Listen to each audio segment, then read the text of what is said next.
கர்நாடக முதலமைச்சர் சித்தராமையாவுக்கு சால்வை அணிவிக்க அரசு நிகழ்ச்சியில் அத்துமீறி மேடையில் ஏறிய மர்ம நபரால் பரபரப்பு ஏற்பட்டது.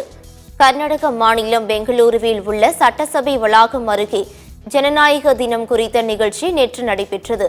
இந்த நிகழ்ச்சியில் அம்மாநில முதலமைச்சர் சித்தராமையா மற்றும் அமைச்சர்கள் கலந்து கொண்டனர். அப்போது போலீசாரின் பாதுகாப்பையும் மீறி மர்ம நபர் ஒருவர் திடீரென கண்ணிமைக்கும் நேரத்தில் மேடையில் ஏறி சித்தராமையா அருகே சென்று அவருக்கு சால்வை அணிவிக்க முயன்றார். இதனையடுத்து பாதுகாப்பு அதிகாரிகள் விரைந்து சென்று அவரை பிடித்து மேடையில் இருந்து அழைத்து சென்றனர். இந்த சம்பவத்தால் அரசு நிகழ்ச்சியில் சிறிது நேரம் பரபரப்பு ஏற்பட்டது.